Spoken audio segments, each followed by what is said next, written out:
کفار نے کتنا تنگ کیا اہل ایمان کو، مسلمانوں کو، یہاں تک کہ مسلمان ہجرت کر کے حبشہ کی طرف چلے گئے۔ حبشہ میں چلے گئے تو اب بھی وہ پیچھے سے چھاٹ نہیں چھوڑتے۔ یہ آواز میں وصل آ رہی ہے تو میری طرف توجہ کریں ہمارے۔ اب معاملہ کیا ہوا؟ اب حضور علیہ الصلوۃ والتسلیم کہ یہ غلام مکہ چھوڑ کے حبشہ کی طرف گئے۔ جب حبشہ کی طرف جاتے ہیں، حبشہ میں پہنچتے ہیں تو کفار پیچھے سے پیچھا کرتے ہوئے وہاں پھر پہنچ گئے۔ اب وہاں بھی جاتے ہیں تو وہاں بھی آرام نہیں لینے دیتے، اب وہاں بھی سکون کی کیفیت نہیں۔ دربار نجاشی میں پہنچ گئے، جا کے کہنے لگے یہ کیا معاملہ ہے، یہ کیا کیفیت ہے، یہ کیا انداز ہے کہ ہم نے انہیں وہاں سے نکالا اور تم انہیں پناہ دے کے بیٹھ گئے۔ دربار نجاشی میں جب یہ بات پہنچتی ہے تو نجاشی سبھی کو بلا لیتا ہے۔ جب سبھی کو بلایا جاتا ہے دربار نجاشی کے اندر، سبھی دربار نجاشی میں پہنچ جاتے ہیں۔ وہاں پہ ایک صحابی رسول حضرت جعفر طیار بھی ہیں، جو حضور کے چچا زاد بھائی حضرت علی مرتضیٰ کے سگے بھائی، وہ وہاں پہ موجود تھے۔ اب جعفر طیار کھڑے ہو گئے اور کھڑے ہو کے کہنے لگے مجھے موقع دیجیے۔ نجاشی نے کہا بولو کون ہو؟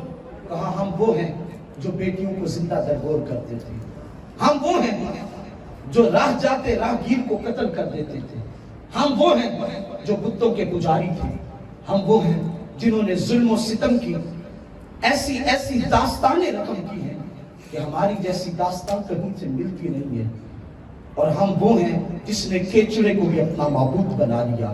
وہ سونا محمد آیا، اس نے سارے کاموں سے ہٹا کے ہمیں اپنے رب کا سچا بندہ بنا دیا۔ ہم اس مالک کے بندے بن گئے تو محمد کے صدقے سے بن گئے۔ اس نے کہا اس کا کوئی کلام بھی ہے جس کی وجہ سے تم اتنی تاثیر کی کیفیت کو اختیار کر رہے ہیں؟ کہا ہاں ایک کلام ہے۔ کہا کون سا کلام ہے؟ حضرت جعفر طیار کھڑے ہو گئے اور کھڑے ہو کے سورہ طٰہٰ کی آیات کی تلاوت کی۔ حضرت جعفر سورہ مریم کی آیات کی تلاوت کی، سورہ مریم کی آیات کی تلاوت کر رہے ہیں، پڑھتے جا رہے ہیں، پڑھتے جا رہے ہیں۔ نجاشی کی آنکھوں سے آنسو بہتے جا رہے ہیں، عیسائی ہے، آنکھوں سے آنسو بہتے جا رہے ہیں۔ نجاشی کہتا ہے یہ تو کلام سچا کلام ہے، یہ تو کسی بندے کا کلام نہیں۔ تو حضرت جعفر کہنے لگے کہ سنو، میرا رب بھی سچا، میرا محبوب بھی سچا، اور اس محبوب پہ اترنے والا رب کا قرآن بھی سچا۔ گویا نجاشی جیسا عیسائی جو بد مذہب تھا، اس کے دل پہ بھی اس تاثیر نے اثر کیا، قرآن کی تلاوت نے اثر کیا، اور اس نے کہا جاؤ تم واپس چلے جاؤ باقی لوگوں، یہ بھی سچے ہیں اور ان کا نبی بھی سچا ہے۔